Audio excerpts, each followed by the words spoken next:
Hello, everyone. Welcome to the Right Path podcast, where being an author, an actual author, still matters. Folks, this is the place that's for authors. It's about authors. It's by an author. But this is where we share our journeys. This is where we explore our creativity. And this is where we examine the why behind it all.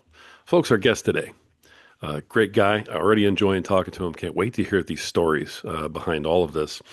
He is the author of Old Grandmother's Tree, the series, currently a trilogy, but I think more to come. We're going to find out more about that today. Please welcome to the show, Joseph Bolton. Joseph, how you doing, brother? I am doing very well tonight. It's great to be here. Thank you so much for coming on.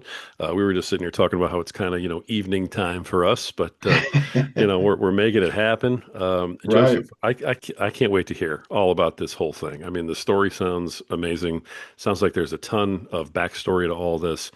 Tell everybody a little bit about who is Joseph Bolton and where did all this come from?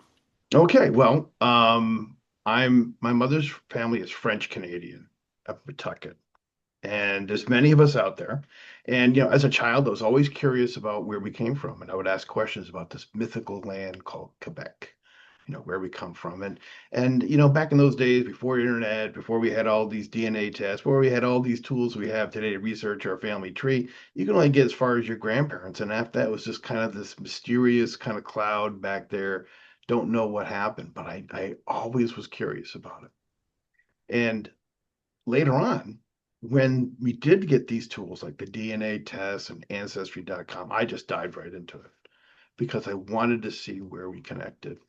And over a period of years, couple of years, I was actually able to build my tree pretty extensively in Quebec. And I know just about all my ancestors, all the way back to when they Wow. came over from France. But the most amazing discovery, and it first showed up when I gave my mother and her siblings a DNA test, was that we had Native American ancestry. Now, Hmm. it was always suspected in our family, but never really talked about. But there it was. So it was now a scientific fact, Native American ancestry.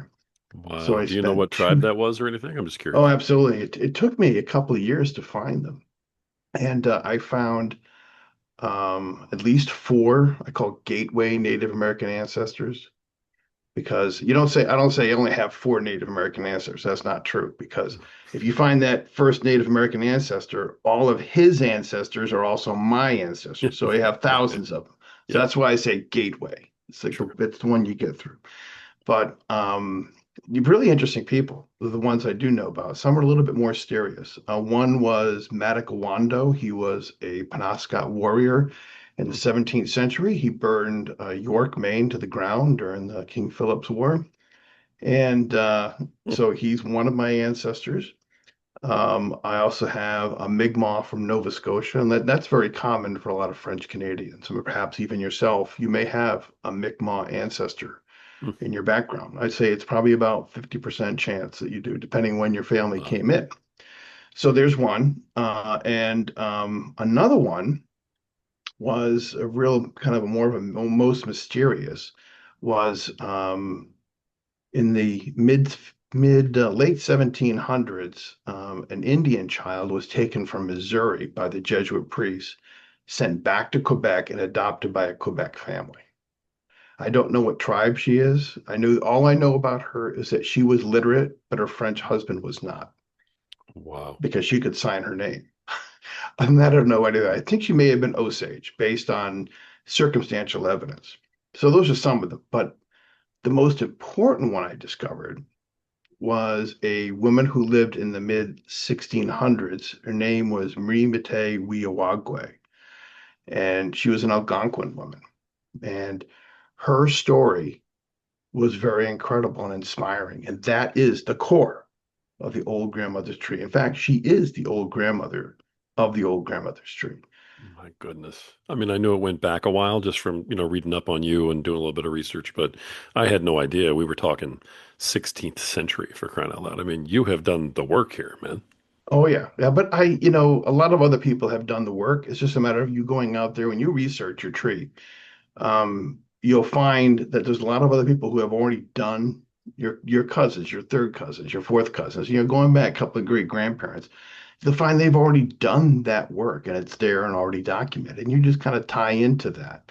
So, once you get started, you can find your tree. And if you haven't done, if you're a French Canadian especially, it's there for you to find. And Quebec has kept very good records. So if you just put a little effort into it, you can just make some interesting discoveries as well. Wow. So, what's special about Marie Matei Wiawagwe? Why is she the old grandmother of this tree? So let's go back to 1652. She was 22 years old, lived in a village in Trois-Rivières. She was an Algonquin woman, and she was married to another Algonquin named Assababish. And they had two small children. Anyway, the Mohawks came up from New York, raided that village. And during that attack, her husband, Assababish, was killed. And her two children were taken by the Mohawks, and she never saw them again. Hmm. Uh, she never knew what happened to them. They just disappeared. Okay. It's also the same. It's also believed to be the same raid where the mother of Saint Cateri, Gahenta, was also taken in that same raid from that same village. Okay. So anyway, what we know about her was that at 22 years old, she lost everything. She lost her husband and she lost her children. And 5 years later, she married a French settler named Pierre Cauch. And then her and Pierre became my ancestors, and not only my ancestors, but the ancestors of thousands of people, French Canadian people in the United States and also Canada. So if you are a French Canadian person and you're listening to this, there's a chance that you actually could be her descendant as well. So 5 years later, she married this French settler. They had, I believe, 7 children together, and they became my ancestors. And at the very end of her life, when she died in 1699, and she was about 68 at the time, the priest at Trois-Rivières wrote about her. Marie Matei Wiawagwe lived a full life with dignity, respect, and love, a courageous and loving Algonquin woman. And to me, it's the most beautiful and remarkable eulogy I've ever read. Hmm. It's basically two lines, but it says so much about her for to start as a young woman at 22 to lose everything, Yeah. and you're as a young adult to lose everything, to face tragedy. But at the end of that life, you pick yourself up, you build again, you start a new family. And at the very end, someone can say, this person lived a full life with dignity, respect, love, and courage. And if any of us, when we die, if that's the only thing that someone could say about us in our eulogy, we would have been a success, right? I mean, that's Right. all that really needs to be said. Right. And so between those events, between when she lost her husband and her children, and to the end of her life, when that priest wrote that beautiful eulogy about her, there's a whole story. And so what I did was I kind of filled in the gaps and I retold her story. Now, there are many people who have notable ancestors, and they'll write historical fiction about them, and they'll do all this research, and they'll try to be very as historically factual and accurate as possible. But I took a very different approach. What I did was I retold her story in the form and the language, what I call the language of a folktale. So this is a reimagined Quebec where Native American trickster animal characters are interacting with human beings, and they're very much part of the story. And there's a little bit of magic as well. And so there's very much a human drama because we talk about the tragedy of her beginning of her life, how she kind of picked herself up, but yet there's a little bit of farcical because you can't have trickster animal characters without having a little bit of funniness and humor. So, so that's one aspect makes it very different. I don't know of anybody else who's written like a story, historical work of their ancestors. Like if some people are descendants of Thomas Jefferson, nobody's going to write a story about Thomas Jefferson as a folktale. with magic and trick. At least I don't think so. But I did it. And not only that, but because it's a folk tale, and folk tales, it's a very visual medium. I teamed up with a wonderful, actually a pair of illustrators who helped illustrate this book. And so this book has, between the three volumes that exist right now, about 600 full color illustrations. Wow. And Holy this is cow. not done with AI. This is all done by, a team effort between the two artists. I had a storyboard artist we worked together and we kind of rough sketched where these illustrations would go, what is this illustration going to show? And we put that in there. And then I handed it over to Natasha Pelly Smith. She lives in Toronto and she actually does the finished work on those illustrations. And of course, she adds her own touch to them all like as well.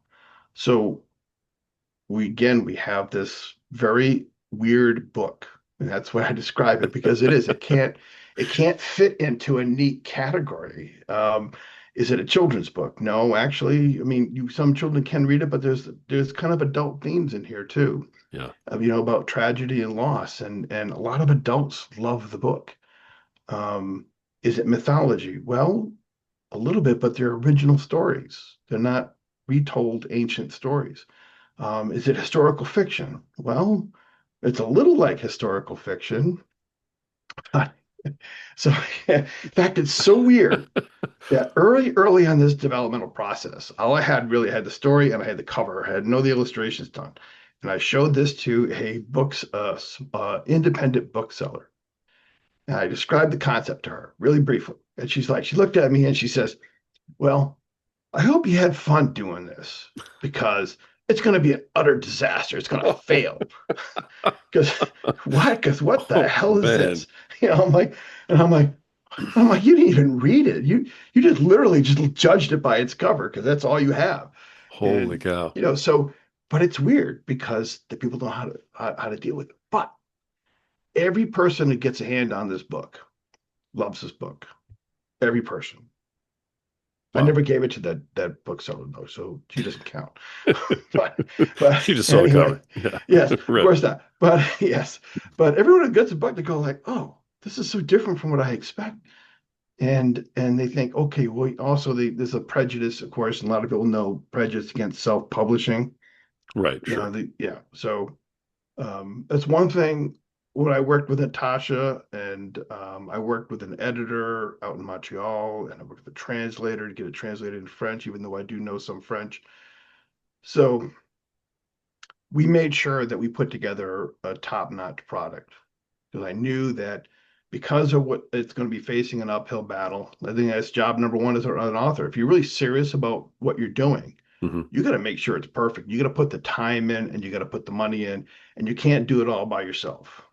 It's Yeah, like for being your sure. own lawyer, even when you're a lawyer. You have to still hire a lawyer, right?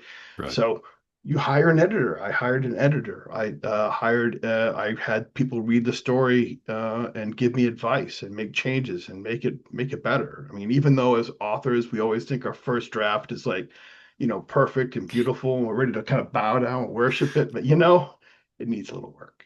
Gotcha. So anyway, but every illustration was meticulously done and done by hand. No AI.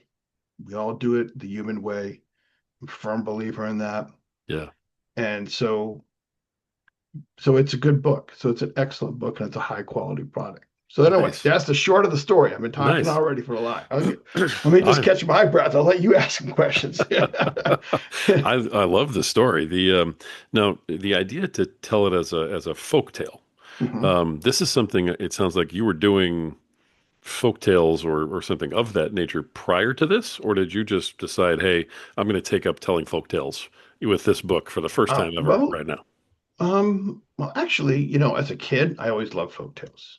Okay. I would read folk tales from any culture, Asian cultures, Japan, Chinese, Norse mythology, Greek and Roman, of course, Native American mythology. And when you read mythologies from around the world, even though the characters are different and the stories themselves are shaped by the environment that they come from, there's certainly kind of a commonality to them. For example, I mentioned trickster characters, right? Right. Every culture, every story, every has trickster characters. And what's it for anybody wondering, what's a trickster character? Okay, I'll give you an easy example most people know. Okay, Bugs Bunny. Bugs Bunny is a classic trickster. They kind of Sure. get in there. They're not evil characters, but they do cause trouble. They do make mischief. And so that's what a trickster character. And they're in TV shows like George Costanza. He's definitely a trickster character because you watch him, and what does he do? He gets everybody in trouble around him, right? So anyway, trickster characters are universal to mythology all around the world. That's So perfect. there is a kind of universality to it. And so that's one part of it. Trickster characters, talking animals are part of it. A little bit of magic and folk tales universally, but also I think folk tales also talk to our deepest human experience. It's a way a culture talks about and meditates on what does it mean to be a human being. And they always touch on universal themes. That's why you can read Aesop's fables and mythology from the past and thousands of years ago and it feels real to you, even though it's magical and it's kind of fantastic. There's a certain kind of it speaks to you. So that's why I said earlier, I wrote the book in the language of a folktale. I see folktale as the language of the book itself. Interesting. Okay, I appreciate the explanation on that. And then you didn't go with historic stories or anything that were historically accurate. You came up with unique stories that sort of captured what was happening during the time. Yes, yeah. We did research this. Natasha and I, Sure. especially, we researched. We made sure that when you look at the book and you look at the Algonquin people in the first series, especially, they're wearing period appropriate clothes for that culture and that environment. They Hmm. lived in longhouses. They had clothing that was, a little bit more warmer. And so they tried to make it as culturally as correct as I could. Um, but at the same time we would add these magical and trickster animal characters and kind of magical elements to the story. So the stories were all original, but the purpose of the stories is to really tell deeper truths about humanity and learning and Sure. living. And certainly in the first two stories of the first volume talk specifically about Rimete Wiawagwe, and, I tried to imagine what was it like for her at 22, early 20s to lose everything and try to rebuild her life. And so it talks a lot about that, but there's Yeah, also magic in there too. I love it. So it sounds like it's a little bit of historical fiction folktale. That's right. It's its own category. Yeah. Unfortunately, if you try when you try to load it up on Amazon KDP, Amazon's like, I don't have a category like that. What is this? Right, What is exactly. this? What is this? How did you end up labeling it? What's that? How did you end up labeling it? I think we labeled it as Indigenous, Native American, primarily. Canadian Hmm. was another way we tried to get in there. Okay. None of it exactly fits. All the stories do take place in Canada, though. That part is true. Um, but still, it was very difficult trying to fit it in there because Amazon has its categories, and they're really crappy categories, really, in my They really opinion. are. Yeah. I mean, they don't leave a whole lot of room for creativity on Amazon. It's No, everything is in a no. box. That's right. That's right. Yeah, for And sure. and I think the whole approach that we've taken, myself and my team, two artists I'm working with, and I got to tell you about the other artist first, the Good. storyboard artist. I didn't mention her name, but I've got to give her a shout out. Her name is Masami Kyoto, and she lives in Manhattan, and she's a storyboard artist for commercials. In fact, she's done work for documentaries and Super Bowl commercials. Wow. All She right. had the Doritos commercial was on a couple of Super Bowls ago. She actually storyboarded that and helped design that. Hmm. Okay. So anyway, I had a great team. So the three of us, we worked together. We create this story. We wanted to, be experimental. We're always trying to different formats, different ideas of what to add into the story. So it's very different, very unique. So you have three of these out. because currently it's a trilogy. They're Yes, all under the Old Grandmother's Tree series, and then they all have a correct. different subtitle or long tag to them. Almost. The first two, volume one and volume two, are under Old Grandmother's Tree. And Hmm. because when I wrote it, when I first developed the book, it was going to be about like this big, about 8 inches thick, Right. slight exaggeration. But Amazon's like, not only I can understand what category this fits, but your book is just too damn big. So I had to break it up into two volumes. Right. So that's why the first two books are in the same volume. But anyway, I said, well, now I got it in volumes. That means it's a series. So I have to write more books. There you go. So the third book is called Dance of Creation. And in Okay. keeping with our theme of being experimental, this book, third book, is a prequel because it tells where all those trickster animals characters came from. How Okay. do they originate? But it's also a sequel because the narrator is an Algonquin grandfather in Pembroke, Ontario. And I can tell you about why it's there, but it's set 100 years in the future. So he's a grandfather 100 years in our future is telling the story of the very beginning of the world. So it's another way we were trying to be very creative with it. So it's both a prequel and a sequel. Interesting. All And right. yeah, and one of the reasons why I set it 100 years in the future was because I wanted readers to understand that they are immersed in the story. So the story is all around you. And even you reading the book is actually you're part of the story by even reading it. And so the story is not finished. That's why some parts of the story take place 100 years from now. And there's aspects of the fourth volume that will actually take place 40 years from now. And then I have another comic series coming out that'll take place 76 years from now. Hmm. Okay. So lots more to come. Um, Yes. uh, you spend 2 minutes with you, and I mean, you can just feel how excited you are about this. You've had Hmm. these books out for a little while. It's not like they came out yesterday. You've got this deep passion and just sort of interest in this entire thing.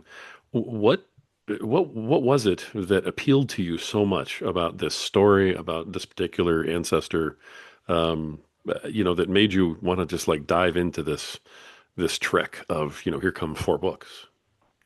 Well, I mean, her story was so inspiring. And I'm sure I have a lot of inspiring stories with my ancestors, but just because we were fortunate that her story was very well documented Hmm. by the people around her, but it's just an inspiration. And as my ancestor, I kind of fell in love with her, fell in love with my old grandmother, and that's why she became the old grandmother's tree. And so as I thought about her story, I could start seeing it. And I'm very much a visual person.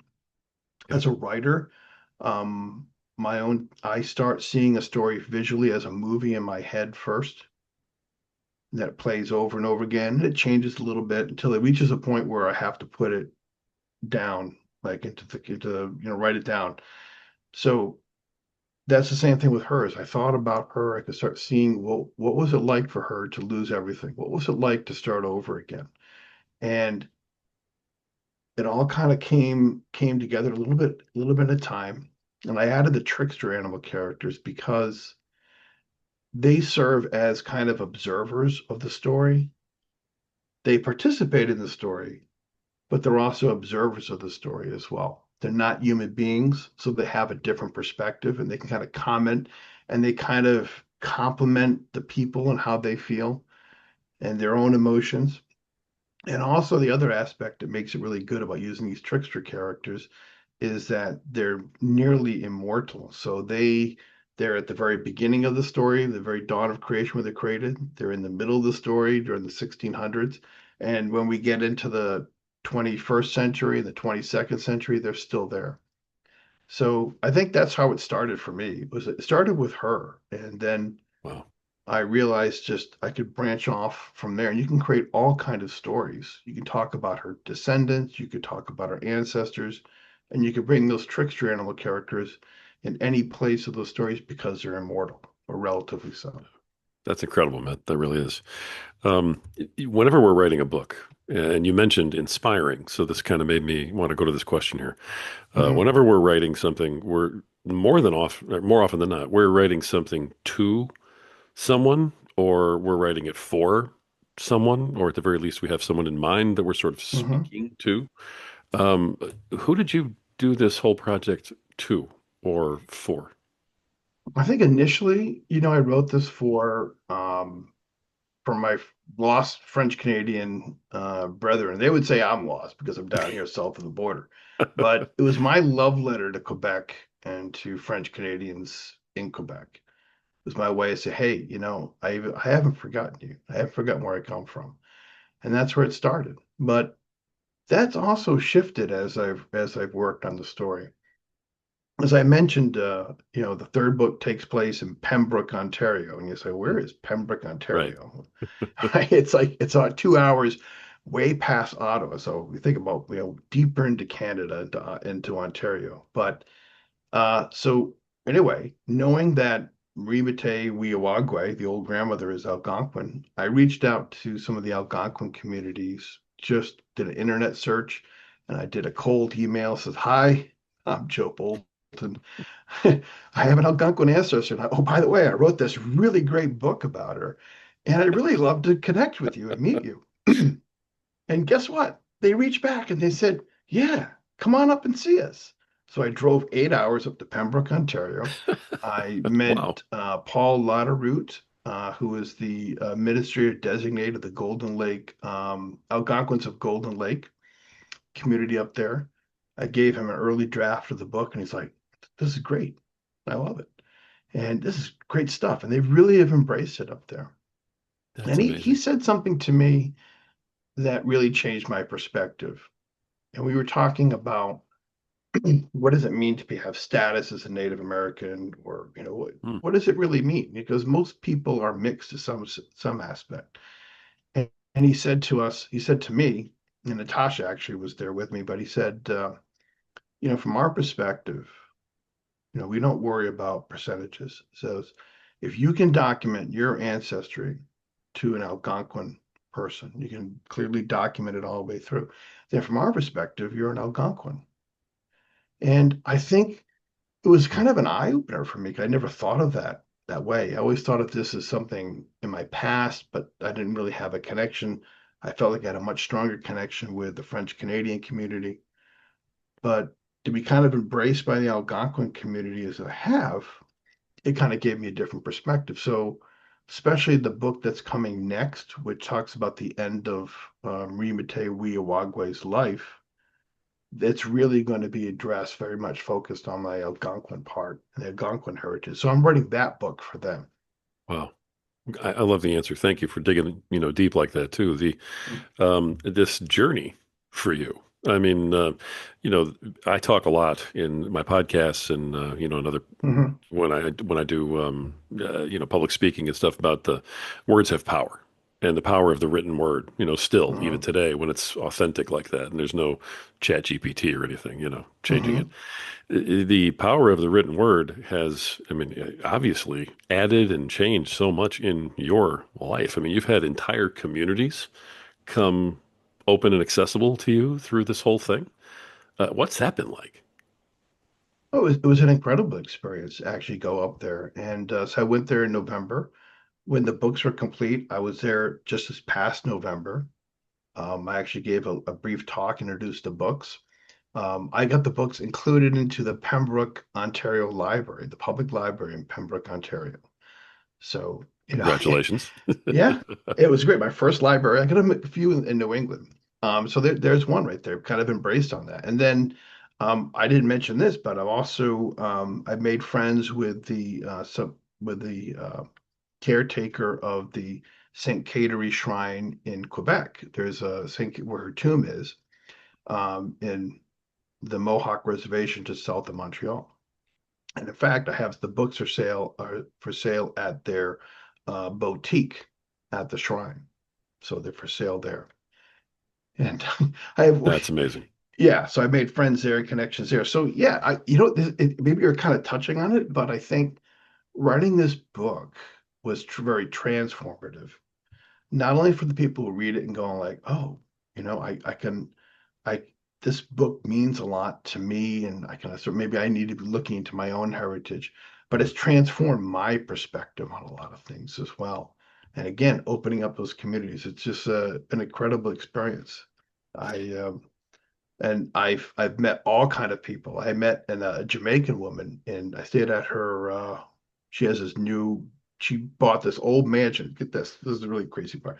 So this Jamaican woman named Jeanette. She bought an old mansion in Pembroke, Ontario, and she's turning into like a resort. And I was like one of the first people to stay in it. And we spent an hour sitting there talking about the books, just talking about it. And at the end, she said to me, so when is the movie coming out? Ah, And I'm like, well, I don't have anything in play. She says, no, it's going to happen. And it's going to happen faster than you realize. It's going to happen. You'll see. It's going to be a movie. So in a way, wow. All I right. have my own magical journeys as well as in real life and not just in the books. So who do you call first, Disney or Netflix? I mean, Either one, either one. But I really, and I have to mention it because this book is heavily illustrated. It's almost like a graphic novel. It's almost an illustration per page. It's already storyboarded for somebody to take and make a series out. Think about that. wow. That's part of the work that has to Yeah. be done. If you're going to take a book and you're going to make it into a series, you have to do that kind of storyboarding and stuff like that. And you have to develop character sketches. What are they going to look like? Well, guess what, Mr. Producer? I can give you a book series that's big. It's going to have, by the time this fourth book is done, I'm going to have about 800 illustrations and 60,000 words of text, and it's all ready for you. You can turn it right into a movie. No time flat. So yes, it will. It will be a great story. It will be a great story, and Wonderful. I do believe it will. All it takes is the right person to get that book and go, "Ooh, this is a great idea." There you go. That's a perfect Yes. segue to where I was going with this, and I appreciate that too. You mentioned you self-publish, and one thing when we self-publish is we're solely responsible for placement and marketing and all this other Mhm. kind of stuff. So this is an incredibly unique book, as you've said, as I can tell, for sure. Mhm. How do you market this book? Well, that's a really good question, and I have not solved that yet.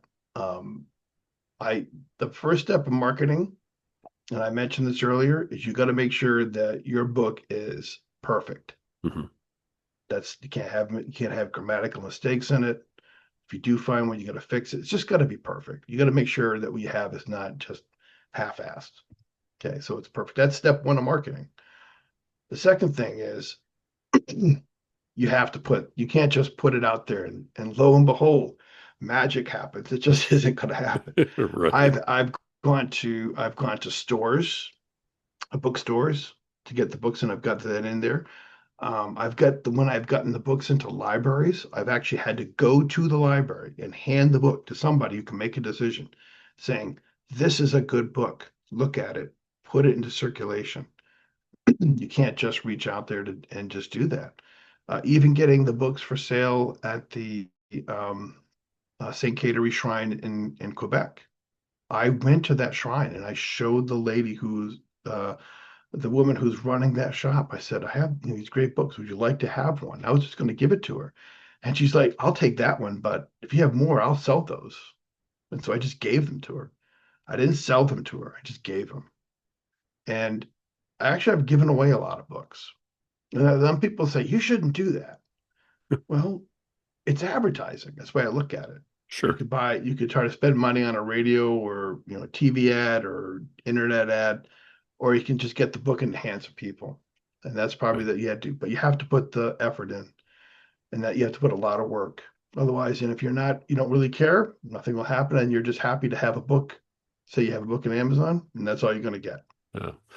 I'm surprised, given all the artwork, that you've talked about a couple times now. I'm a little surprised that you don't have a huge social media campaign going with this, or do you? And you just didn't mention it. Uh, I really don't, and I'm not very experienced at that. I have my own Ah, personal Facebook page. I have the website. So yeah, that's something that I'm not very experienced at. And I really don't have that figured out yet. One approach certainly has been doing a podcast. I probably have done close to 30 podcasts now. Yeah, there you go. And so, I figured that's why I can reach out to people. For I'm sure. hoping one of these days, Mr. Producer is going to be listening. He's going to say, okay, this is it. So, but that certainly is something that I would say you need to do. That's probably the biggest part of my campaign is doing podcasts and actually going Excellent. out there and making connections with people. Excellent. Excellent. I love it. I really do. And I love that there's no AI in this book. No, I just think that's amazing. So this, did you know these illustrators prior? no, So you no, just I did reached out not. and found them, and how did that Yep. come about? Oh, it was a miracle because now in hindsight, I realize just how difficult it is Hmm. to hire an illustrator.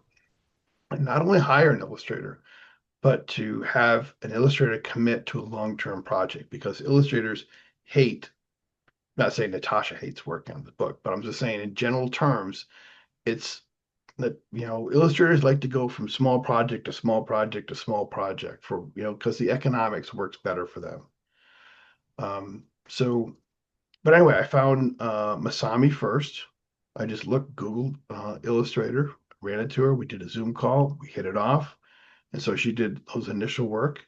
Yeah. And then I Googled Illustrator Canada because I wanted somebody to have that cultural kind of perspective and context. And Natasha showed up. And again, she was the first person I interviewed for uh, to take over the illustrations of the book. And she liked the concept and she worked on it. But again, it's tough for illustrators because when you're doing a project this size, the economics become difficult. Sure. So yeah, think about it. If you're doing a small book, let's say you're doing like a kid's book, children's book, and it's got like maybe 30 illustrations in it. So you do a contract. It's going to take maybe 2 months, let's say, right? 60 days to do it.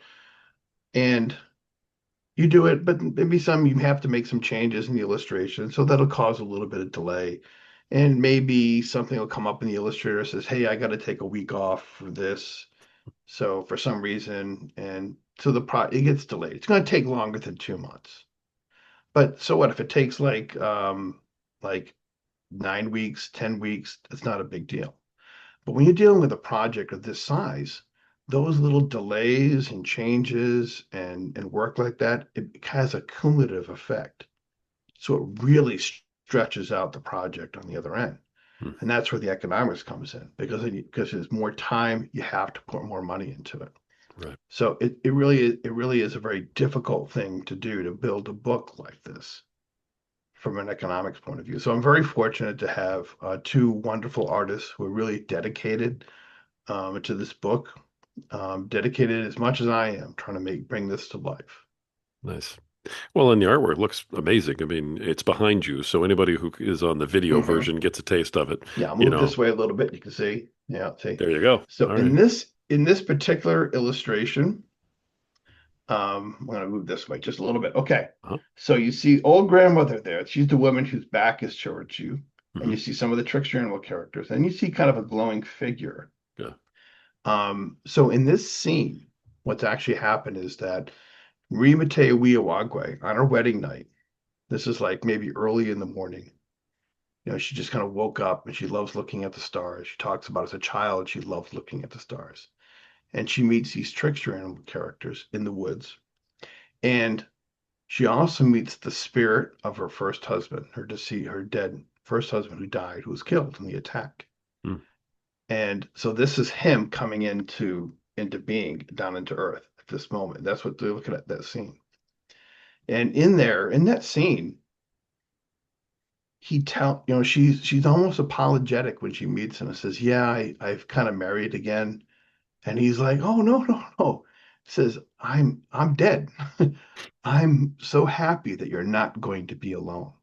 And he encourages her to embrace a new life, make a new life with your husband, have beautiful and kind daughters like their mother, and strong and brave sons to make their father proud. And she gets her kind of focused forward thinking. And that's why it's such a pivotal part of the story. And Wow. yeah, so the first two stories we have appearance of a ghost, we have a village recovering from an attack. I even have a brief time travel thing too. Hmm. So again, Okay. part of the experimental part of the books. There we go. The story, yes, And but you have to read it to prequels see. that are sequels. I mean, I love this right now. Yes, yep. So it sounds like just the way you describe it and everything that you talk Mhm. about that's in it. It sounds like an incredibly spiritual book, almost like a spiritual journey. Is that what the stories are like, or is that sort of just the ambiance that's in the background that all the stories are taking place within? There definitely are spiritual aspects of it, and I'm a Catholic, and so there's a lot of Catholic spirituality that has gone into the books. Okay, But I wrote it in a way so when it's appropriate for that spirituality to be mentioned in the story, it is. But the word Catholic, for example, is nowhere in the book at all. sure. Nowhere in there. And there is kind of a morality. The book, some of the stories have like a moral to them, like a good folk tale should.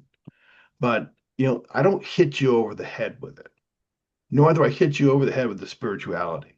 It's like saying this is a good spiritual book for you, and you're going to love it. It's going to make you, go to church on Sunday. That's not what this book is. Sure. You're going to read this book and you're going to come along the journey and you're going to say, oh, you're going to come away with a certain kind of perspective on things. And so, because I am Catholic, I mean, the Catholic, my own Catholic spirituality is definitely into the book itself. Mhm. Marie Matei Wiawagwe was baptized as a Catholic. And Hmm. you have to also remember that no priest in the 17th century in Canada is going to write so highly of a person, much less a woman, that beautiful eulogy, unless she was, a devoted Catholic at Yeah, the for time. sure. He wouldn't write that about anybody if she wasn't a believer, who Right. wasn't somebody going to church. So I made that assumption. And when you look at her in the story, one of the things we're developing her character kind of occurred to me. This is kind of like the spiritual thing. And we were doing some sketches with Masami trying to develop initial what she's going to look like. Um, I looked at a picture of my great grandmother's wedding, and she had a small cross wearing a necklace. And the thought hit me. It was like my great Marie Mateo Wiawagwe talking to me. She said, when you draw me, I want you to have that cross on me as well. And so when you look at her picture, she's always wearing this tiny little cross around her neck on an end of a necklace. Nice. Nice. Nice detail. The I love where you're going with this book. I really, really do. I can see how it would be very inspiring for a lot of folks here. Let me ask you this, just as from an author standpoint. Everybody, Yes. authors always have their own process, so to speak. Hmm. How is, especially for something so unique as this, because you have the storyboards sort of going, you got the art coming and going. How do you handle your writing process? Is it like, hey, I'm going to sit down every day for an hour, or is it like, when it hits me, I'll do it? How did you put it together? How did it come to you? It comes to me as kind of a visual movie at first, every story. It plays in my head. I see it frame by frame in my mind, very much a visual thing. Hmm. And I don't have all the story with me when I write it either. Like when I started writing the first couple of stories, I thought that was all they were going to be. And it turned out we have, I don't know, like 14 stories, I think right now, and they're still growing. It's still more stories being written right now. So I didn't have a set time. Some people are like, well, write 1,000 words a day. No, I don't Right. do anything like that at all. I write when I'm ready to write, and then I write it as much as I can. I just expend myself in front of the computer until my brain just kind of, my just explodes with like exhaustion, but there's nothing else to put in there. And then of Nice. course, because it's a first draft and it's for authors, it's a perfect masterpiece. No, and at least we think it is. But then I go back and revise it, and I let other people read it too. I think it's very important in my process, and I think I would recommend it. Let other people you trust read the book, read the story, and make sure you tell them, hey, I don't want you to pump sunshine and unicorns in my direction. If it stinks or there's something just isn't working, you need to tell me. All right? You're not helping me if you don't. So you got to make sure people are going to be willing to tell you. You got to fix that. And Yeah. it ain't working. Or you need to add that. So that's part of the process. So when we were doing the first two volumes, it was actually a multi-layered process. I was writing additional stories. And then when I finished that story, Masami took over storyboarding, and I'd work with Masami, we'd storyboard it. And when the storyboarding was done, Natasha would start illustrating it. But it got to the point where all three of those processes are going along at the same time. So in a project like this, especially in a multi-stories, you're going to be doing new stories, you're going to be working in the stories in the middle, doing the storyboarding, and you're going to be doing the final illustrations, but all at the same time. So it really was a very complicated, massive project to do this. Wow. So you mentioned that you don't always know where you're going, when you sit down to write. Did this story literally just sort of materialize as you were writing it? You didn't know where it was going to go? Yeah, I think so. I think so.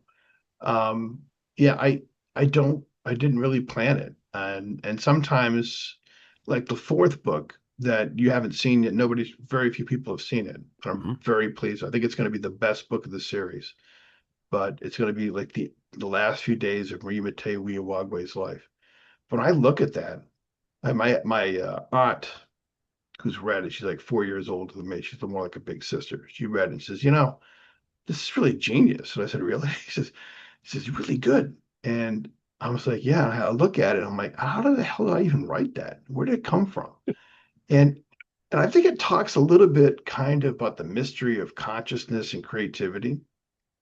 And for me, it's like even the characters that I create are within myself and they have a certain sense of independence, even though they're part of me. So sometimes when I create a story, it starts off as I kind of set the situation and then I just watch what the characters do and I just write it down. Hmm. So, Do you feel like you were being guided along the way here? oh, absolutely. Absolutely. I do, like I told you the story about Marie Matei Wiawagwe. Yeah, Um, I do feel that especially her, I think she has dictated to me how she wanted to be portrayed in the story. yeah, Very much, I think so. And I know that Natasha herself, she is also a person who has a Native American ancestry, and she talks about how she felt like ancestors were inspiring her it, as for her participation in this story, to retelling it. It was important. So definitely, I felt like I'm guided and inspired because I don't know where it comes from. yeah, yeah. When we set off to write a book, we all have kind of an idea of what Hmm. it's going to look like at the end. Sometimes it's us standing at a podium, with the bag of cash, right? Getting an award, a Yes, little Pulitzer yes, maybe.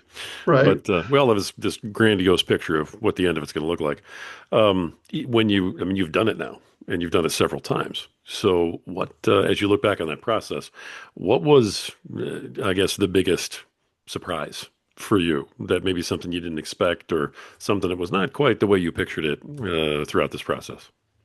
How big it was going to be, as far as the size of the amount of work it was going to take to do this.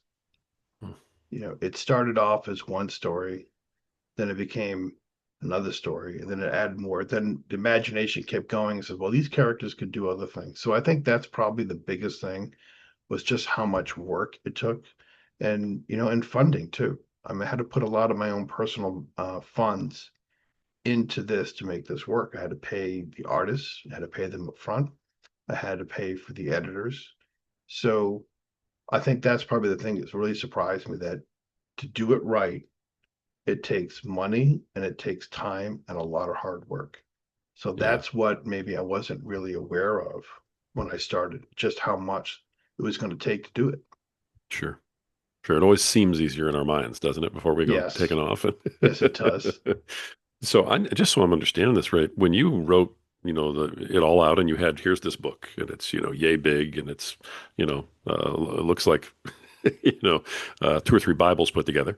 Yes. Was this, I mean, was that volume one and two?